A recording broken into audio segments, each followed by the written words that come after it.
So if you're a parent, and I think most people listening can relate to this, chances are you've had this very specific moment. You're standing in front of a bookshelf, maybe your coffee's gone cold, and you're looking at your toddler or preschooler, and you just feel this creeping sense of panic. You think, wait, I love reading. I read all the time. But how on earth do I actually teach a human being to do it?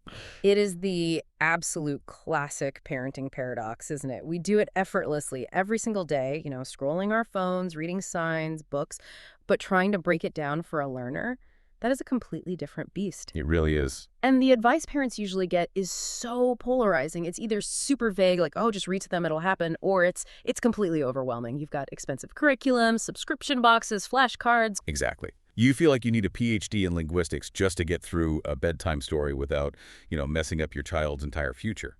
But that is exactly why we're here today. We have combed through a massive stack of research meta-analyses from the National Reading Panel, guides on the science of reading, and a lot of practical breakdowns. And our mission for this deep dive is pretty specific. We want to take you from feeling overwhelmed to feeling empowered. We're going to lay out a practical step-by-step guide for what you can actually do at home, whether you're homeschooling full-time or you just want to support what's happening at school. Right. We want to move from panic mode to, I got this. But before we get into the games and the how-to, we have to start with a reality check. Because I think this is the biggest misconception out there. It is. If you take nothing else away from this conversation, hear this: reading is not natural. Okay, let's unpack that. Yeah. Because speaking feels natural. Kids just sort of pick it up. They're like little sponges. Exactly. If you expose a child to spoken language, their brain is biologically wired to absorb it. It happens almost by osmosis. You don't really have to teach a child to hear or speak in most cases. But reading is an invention. It's a code we made up. So there's no reading part of the brain. There isn't. No part of the brain is born ready to read. We have to literally rewire it to connect those visual squiggles on a page to the sounds of spoken language. That's a heavy lift for a tiny brain. It's basically an engineering project. It is. And as the parent, you're the project manager. You're building neural pathways that didn't exist before. So we're going to break this down chronologically, roughly from age 2 up to age 7. But I know you have a huge caveat about these ages. A huge caveat. Please, if you're listening, hear this. Readiness over age. These are developmental stages, not deadlines. Some kids fly through them. Some need to hang out in one stage for a long, long time. And if your 5-year-old isn't ready for the 5-year-old step, you don't push. You just go back to where they are. And the tone here is practical. We're not talking about drilling or perfection. No, we're talking about play. If it feels like work for a 3-year-old, you're probably doing it wrong. All right, let's dive in. Stage 1, the foundation. We're looking at ages, what, 2 to 3? 2 to 3, yeah. Now, I feel like this is where parents, myself included, get really tempted by the marketing. We see the alphabet puzzles, the your baby can read DVDs, the flashcards. And this is where I say, with love, put the flashcards away. Seriously. Burn them if you have to. Okay, why? At this stage, ages 2 to 3, the brain literally has nowhere to stick that visual information yet. It's like trying to Velcro something to a smooth wall. If you show them a letter A, it's just a shake. It has no meaning because they haven't built a sound system in their brain yet. So if we're not doing letters and we aren't drilling the ABCs, what are we doing? We are bathing them in oral language. That's it. The core focus here is listening and speaking. You want to build a massive library of sounds and words in their head. So just talk to them. But does that mean I need to be, I don't know, reading them Shakespeare while they're eating their Cheerios? Not at all. It just means narrating your life. We call it rich conversation. You're not just saying, good job, or stop that. You're describing the world. Look at that big red truck rolling down the bumpy road. Or, I'm pouring the cold white milk into your blue cup. It feels a little ridiculous at first, doesn't it? You're just kind of monologuing your day. It feels totally weird, but you're labeling the world for them. You're building vocabulary because eventually they're going to see the word truck on a page. If they don't know what a truck is or what the word sounds like, they can't read it. And I'm guessing books are still involved. Oh, absolutely, but the rules are different. This is shared book reading. The adult reads, the child listens and points. There is zero expectation for the child to read the words. You're just showing them that books contain stories. You hold the book, you turn the pages, you point at the pictures. That's the job. I notice the research keeps bringing up nursery rhymes. And I feel like those have kind of fallen out of fashion a bit. They feel a bit old school. They are so important. Do not sleep on hickory dickory dock. And here's why. It's all about rhythm and repetition. Nursery rhymes exaggerate the cadence of language. They help a child's brain start to hear that language isn't just one long noise. It has beats.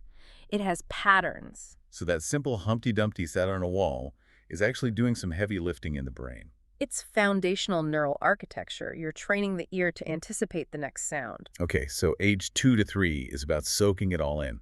Sponge mode. Now we move to stage 2. Ages 3 to 4. The experts call this the big umbrella of phonological awareness. And phonological. That's a mouthful. It is a bit of jargon, but Yeah. think of it this way.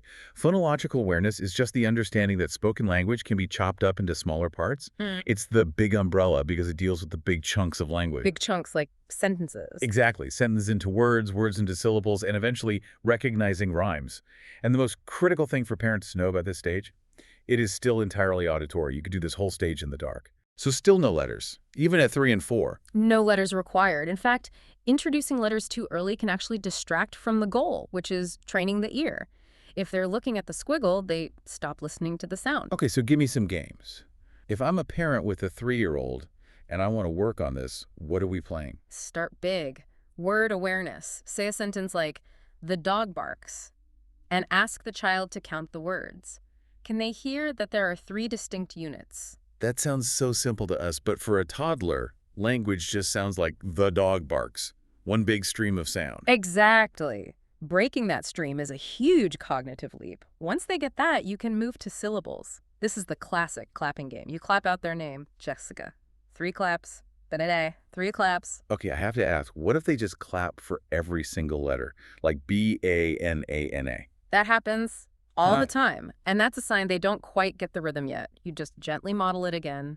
You can take their hands and clap the beats with them. You're teaching them that words have music. And then rhymes. Yes. But start with detection. Don't say, "Tell me a rhyme for cat." That's way too hard. You ask, "Do cat and hat rhyme?" Or "Do cat and bike rhyme?" You want them to be the judge. I love that distinction, detection before production. Exactly. And then my favorite, alliteration. Silly snake, big blue bus, mighty mouse. You're just drawing their attention to that very first sound. So what does this all mean for the long term? I mean, why spend a whole year just playing with sounds? Why not just start teaching them to read? Because the research shows, and get this, that phonological awareness is a better predictor of reading success than IQ or socioeconomic status. Wow. Better than IQ. Better than IQ. If a child cannot hear that cat and hat sound similar, they're going to struggle immensely when you try to teach them that the letters A and T make the at sound. That's a staggering stat. It really highlights that you can't skip the ear training to get to the eye training. You're building the landing pad for the letters to land on later. That is the perfect analogy. No landing pad, the letters just crash. Okay, so we've clapped syllables, we've rhymed cat and hat, now we're hitting ages 4 to 5. Stage 3, this is what the research calls the secret sauce. Phonemic awareness. Now hold on, phonological, the phonemic. They sound exactly the same. I know, and it's so confusing. Here's the best way to think about it. If phonological awareness is the pizza, the whole pie, the slices, then phonemic awareness is the pepperoni. It's the tiny individual ingredients. So we're zooming in from big chunks to atomic particles. Correct. Phonemic awareness is all about the individual tiny sounds inside a word, the phonemes. English has about 44 of them, and this is hard because we don't naturally speak in phonemes. We co-articulate. We say cat. We don't say C-A-T. Right, it's all smoothed together. Exactly. But to read, a child has to realize that the word cat is actually made of 3 distinct sounds that are glued together. So this is where the robot talk comes in. I feel like I've seen videos of this. Yes, robot talk is fantastic. This is the skill of blending. So the parent says in their best robot voice, "I see a C-A-T." And the child has to blend those sounds together to say cat. I can just imagine doing this in the grocery store. Do you want the MILK? And getting some very strange looks from other shoppers. Oh, you will absolutely get strange looks, but your kid will be learning to read, so it's worth it. And then you just flip it for segmenting. Right, that's the reverse. You say dog, and the child has to break it apart. D-O-G. This is so crucial because reading requires blending, putting sounds together, and spelling requires segmenting, taking them apart. They're 2 sides of the same coin. I notice in the research there's an even more advanced level here called manipulation. This seemed like total mental gymnastics. It is advanced, but it's powerful. It's asking a child, say Matt. Now change the M sound to a S sound. And they have to hold the word in their head, delete the first sound, replace it, and blend it back to get sat. That sounds like a workout for a 4-year-old's brain. That's working memory, that's processing. It is cognitive weightlifting, and here's where it gets really interesting. This ability to manipulate individual sounds is the strongest single predictor of reading success, even more than knowing their ABCs. That's wild. So you can know the names of all 26 letters, sing the song perfectly, but if you can't hear that ship has 3 sounds, SHIP, you won't be able to read. Precisely. The letters are just a code for the sounds. If you don't know the sounds, the code is useless. So the rule here for parents: introduce letters only if this sound awareness is starting to emerge. Don't rush the print. Yes. If they can't hear the sounds, the letters are just arbitrary squiggles. Okay, let's say they have the secret sauce. They're robot talking, they're swapping sounds. Now we're at 5 to 6 years old.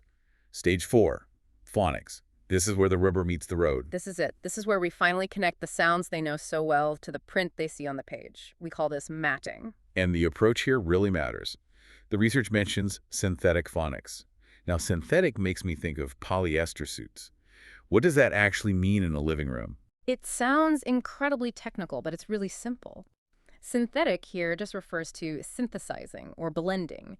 It means we teach that a letter shape represents a specific sound, and then we blend them together left to right through the word. We don't say, memorize the shape of the word sat like it's a picture.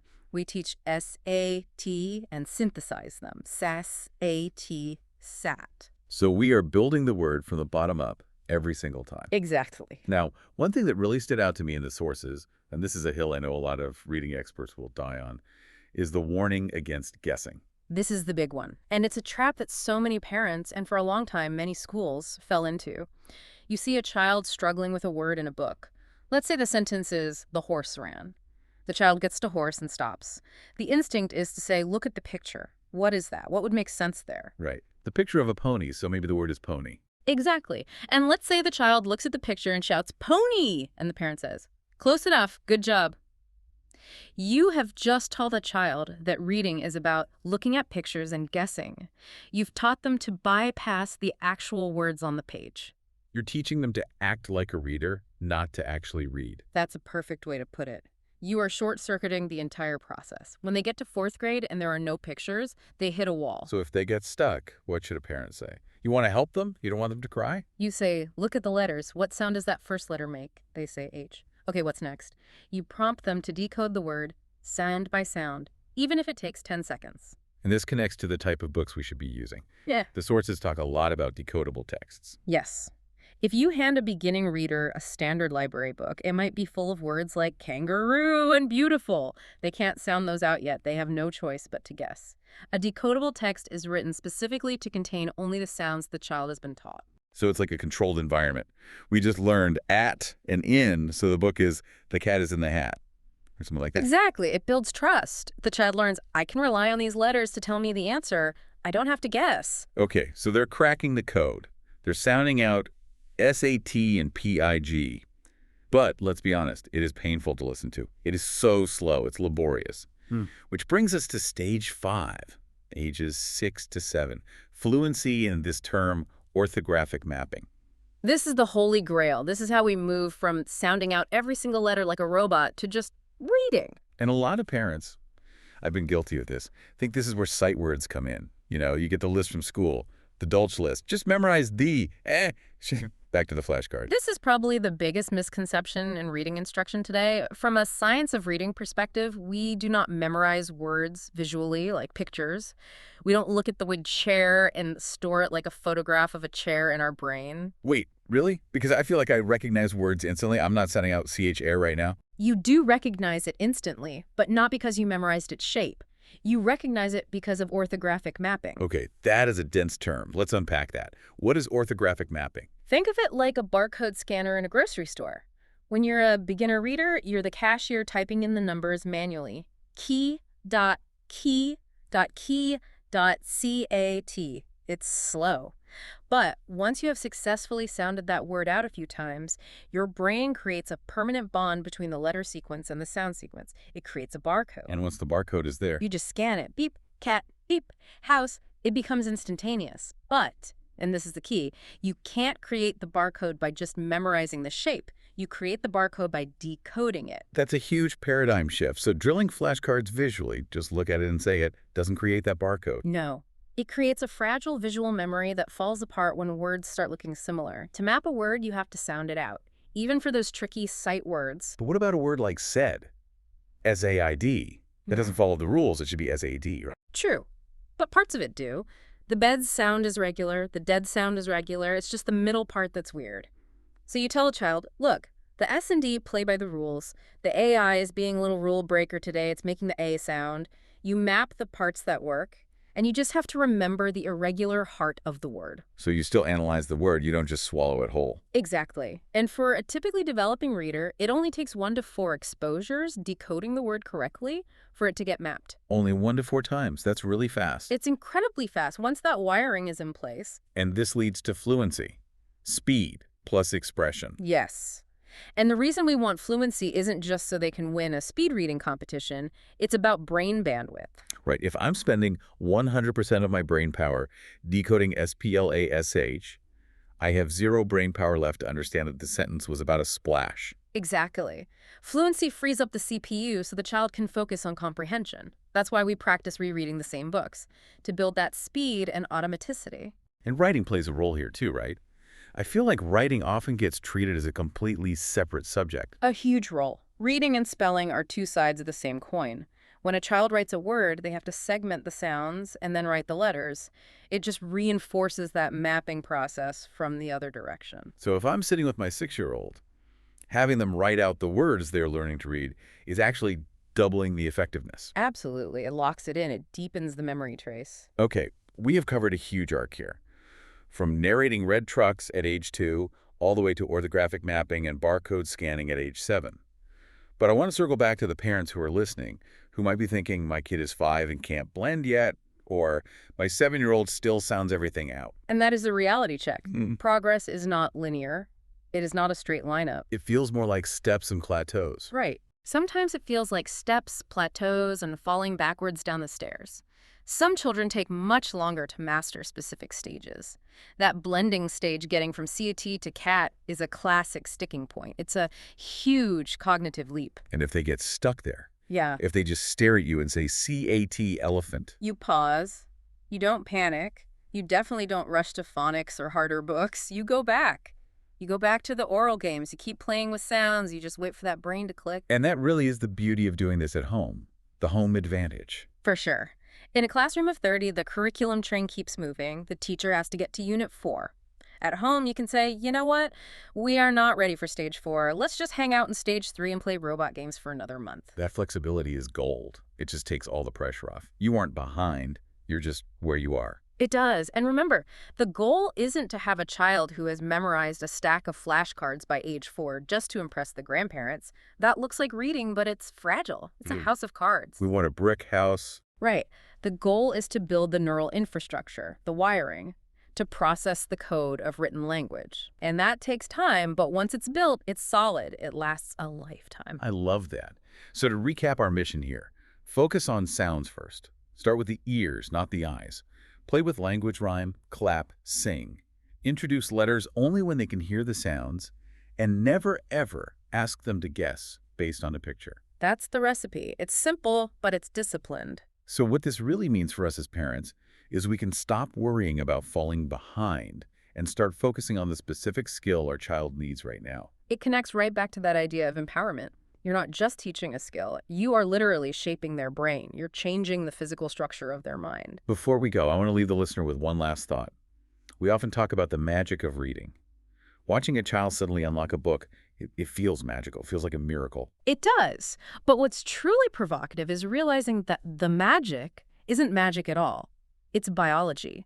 It is a physical rewiring process that you, the parent, are actively building one sound at a time. Every time you rhyme, every time you sound out a word, you are connecting neurons. You are the architect of that magic. That is a powerful place to end. You're the architect. Thank you for diving deep with us today. Go play some sound games. See you next time.